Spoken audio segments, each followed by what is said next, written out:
O homem mais rico da Babilônia, capítulo 12.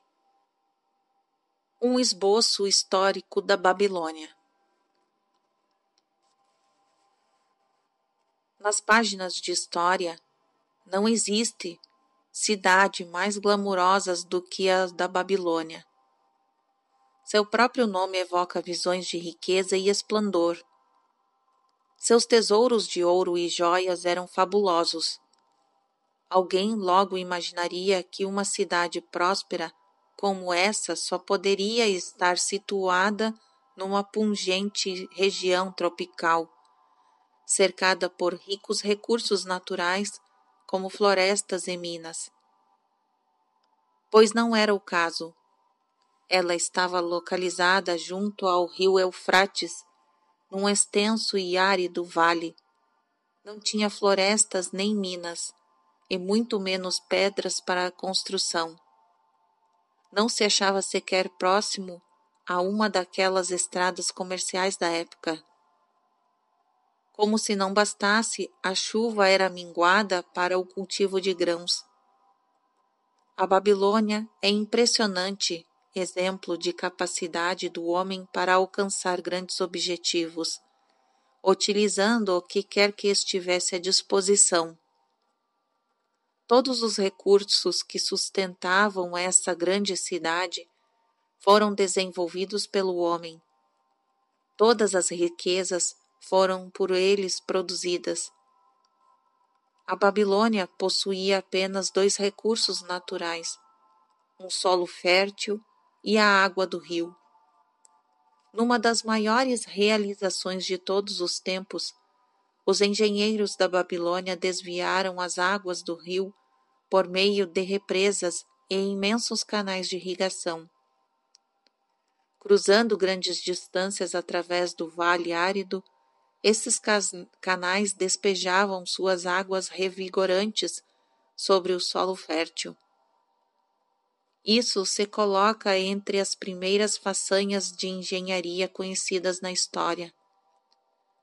Abundantes colheitas foram recompensadas por esse sistema de irrigação que o mundo nunca tinha visto antes.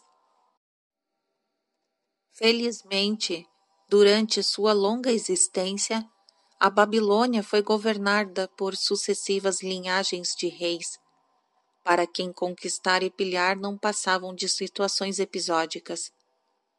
Embora se tivesse empenhado em muitas guerras, a maioria era de natureza local, e na maior parte das vezes buscavam conter a investida de ambiciosos conquistadores de outras regiões que cobiçavam seus fabulosos tesouros. Os magníficos governantes da Babilônia ganharam um lugar na história por causa de sua sabedoria, espírito de iniciativa e justiça. A Babilônia não produziu monarcas pomposos que ansiassem por conquistar o mundo conhecido para que todas as nações pudessem homenagear seu egotismo. Como cidade, a Babilônia não existe mais. Quando estas estimulantes forças humanas que a construíram e mantiveram por milhares de anos se dissiparam, ela logo se tornou uma ruína desabitada. Sua localização fica na Ásia, a cerca de 600 milhas a leste do Canal de Suez, bem ao norte do Golfo Pérsico. Sua latitude é mais ou menos 30 graus acima do Equador, praticamente a mesma de Yuma, no Arizona.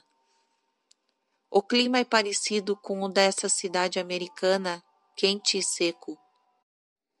Hoje, o Vale do Eufrates, antes uma populosa região e próspera agricultura, não passa de um deserto árido batido pelo vento.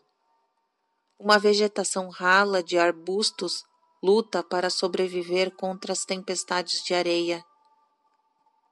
Lá se foram os campos férteis, as gigantescas cidades e as grandes caravanas de ricas mercadorias. Bandos nômades de árabes, levando uma vida difícil com seus pequenos rebanhos, são seus únicos habitantes hoje. Tem sido assim desde o começo da era cristã. Colinas de terra semeiam o vale. Durante séculos, os viajantes acostumaram-se a considerá-las desse modo.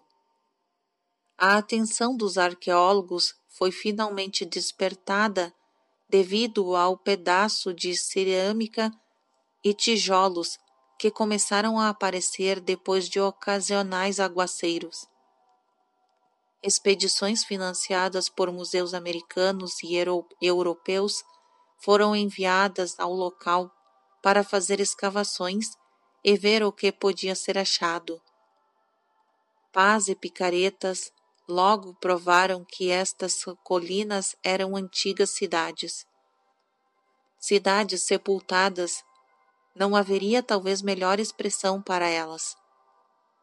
A Babilônia era um desses achados.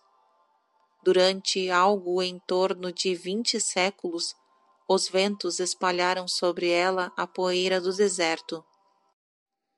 Construídas originalmente de tijolos, suas muralhas muito expostas tinham se desintegrado, caindo mais uma vez por terra. Assim é a Babilônia, a faustosa cidade em nossos dias. Um amontoado de sujeira por tanto tempo abandonado que nenhuma pessoa viva chegou sequer a saber seu nome, até que foi descoberta através da cuidadosa remoção dos restos seculares de ruas e dos escombros de seus nobres templos e palácios. Muitos cientistas consideram a civilização babilônica e a de outras cidades no vale como as mais antigas entre aquelas que possuem um registro definido. Datas positivas assinalam um recuo de 8.000 anos. Um fato interessante nessa conexão é o meio usado para determinar essas datas. Soterradas nas ruínas da Babilônia, encontraram-se descrições de um eclipse do Sol. Astrônomos modernos calcularam prontamente a época em que tal eclipse visível na Babilônia ocorreu, e então estabeleceram uma conhecida relação entre o calendário deles e o nosso. Conseguimos, portanto, provar que há mais ou menos 8.000 anos, os sumerianos que habitaram a Babilônia vieram em cidades muradas. Mas só podemos conjecturar sobre quantos séculos antes essas cidades existiram. Seus habitantes não eram meros bárbaros vivendo dentro de suas muralhas protetoras. Eram um povo culto e educado. Até onde pelo menos a história escrita pode chegar, eles foram os primeiros engenheiros, os primeiros astrônomos, os primeiros matemáticos, os primeiros financistas e os primeiros povos a ter uma linguagem escrita. Já fizemos menção aos sistemas de irrigação que transformaram o vale árido num paraíso agrícola. O que restou destes canais pode ainda ser acompanhado, embora quase todos estejam completamente cobertos pela areia acumulada. Alguns eram tão grandes que, quando sem água, uma dúzia de cavalos poderia correr de lado a lado sobre o seu leito. Em tamanho, não ficavam nada a dever aos maiores canais do Colorado e de Utah. Além de irrigarem as terras do vale, os engenheiros babilônicos realizaram um outro projeto de similar magnitude. Por meio de um sofisticado sistema de drenagem, recuperaram para o cultivo uma imensa área pantanosa na foz dos rios Tigre e Eufrates. Heródoto, viajante e historiador grego, visitou a Babilônia em pleno apogeu da cidade e deu-nos a única descrição que conhecemos feitas por um estrangeiro. Seus escritos fornecem um panorâmica gráfico da cidade e mencionam alguns dos extraordinários costumes de seu povo, além dos comentários sobre a notável fertilidade do solo e as abundantes colheitas de trigo e cevada. A glória da Babilônia desapareceu, mas sua sabedoria foi preservada para nós. Para isso, estamos em dívida com sua forma de registros. Naqueles distantes dias, o uso do papel ainda não tinha sido inventado. Em seu lugar, os babilônicos gravaram laboriosamente seus escritos sobre tabuinhas de argila úmida. Em seguida, eram cozidas e tornavam-se uma telha dura. Mediam, em geral, cerca de 6 por 8 e 1 polegada de espessura. Essas tabuinhas de argila, como eram comumente chamadas, tinham um uso tão disseminado quanto o têm hoje nossas modernas formas de escrita. Os habitantes gravavam sobre as tabuinhas lendas, poesias, histórias, transcrições de decretos reais, as leis da terra, títulos de propriedade, notas promissórias e até cartas de mensageiros levavam a cidades distantes. Através delas, temos condições de reconstituir diversos aspectos da vida íntima e pessoal do povo. Uma tabuinha, por exemplo, evidentemente saída de um armazém, registra que na data assinalada, um determinado cliente trouxe ao comerciante uma vaca, trocando-a por 7 sacas de trigo. 3 entregues na hora e as 4 restantes reservadas para quando o cliente quisesse acompanhá-las. Conservadas intactas sob os destroços das cidades, os arqueólogos recuperaram bibliotecas inteiras dessas tabuinhas, centenas de milhares delas. Uma das mais notáveis maravilhas da Babilônia eram as imensas muralhas que cercavam a cidade. Os antigos classificavam-nas como a grande pirâmide do Egito entre as 7 maravilhas do mundo. Atribui-se à rainha Semíramis a construção das primeiras muralhas durante os primórdios da cidade. Modernos escavadores não conseguiram achar qualquer traço das muralhas originais. Não sabemos mesmo quanto mediam a de altura. Segundo menção nos primeiros escritores, estimavam-se que tivessem cerca de 50 e 70 pés de alturas, voltados para o lado de fora com seus tijolos queimados, e além disso, protegidas por um profundo fosso de água. As muralhas mais recentes e mais famosas foram iniciadas cerca de 600 anos antes de Cristo pelo rei Nabopolassar.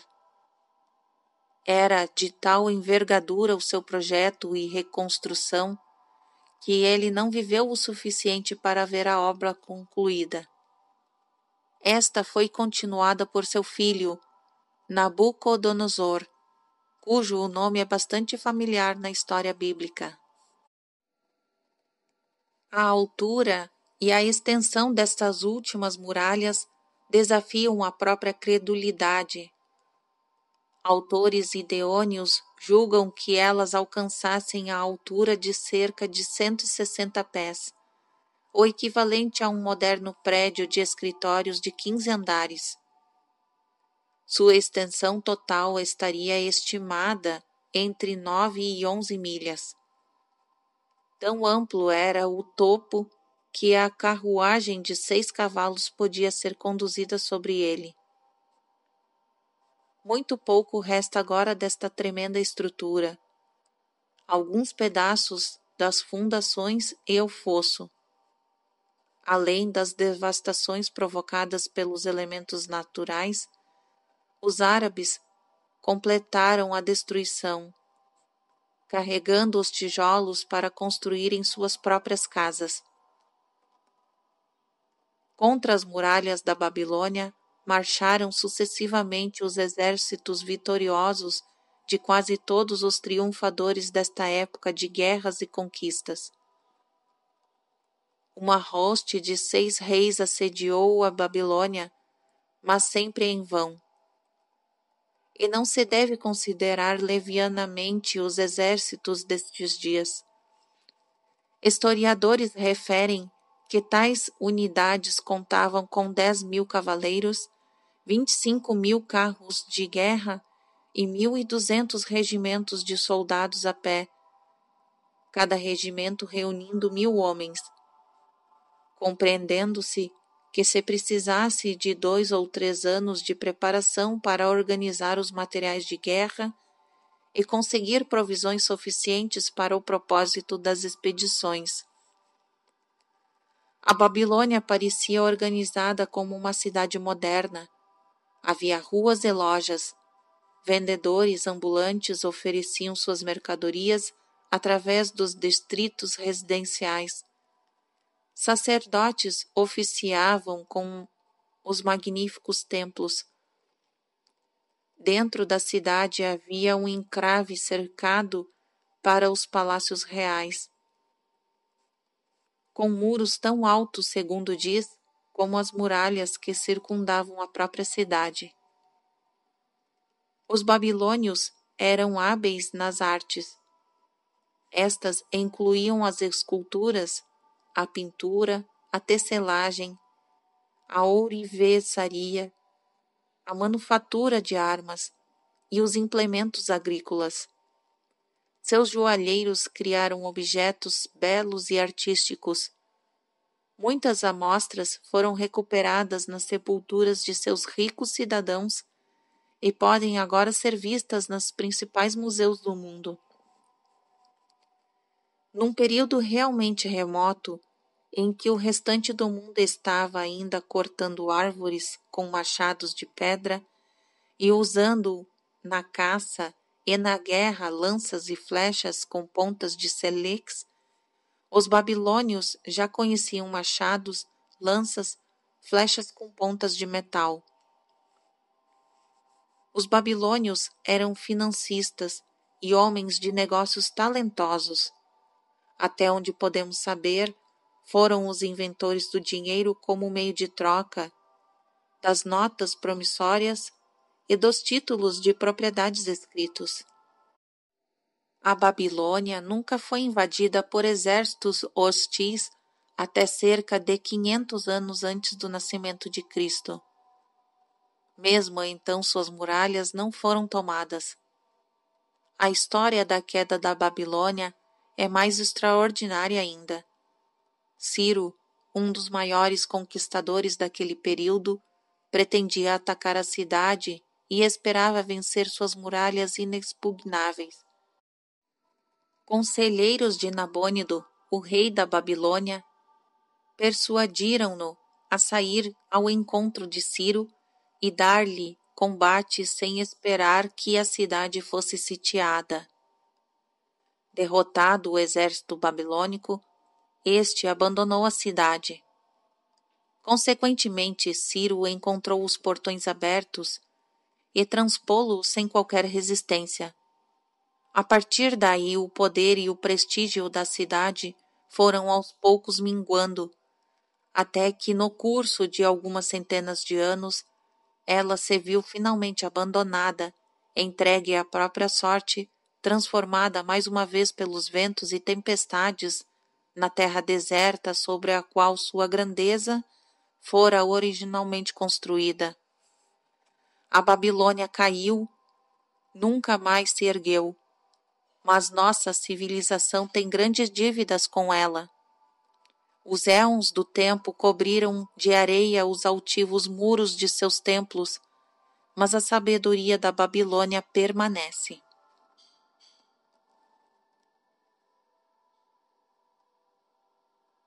E este é o fim do livro.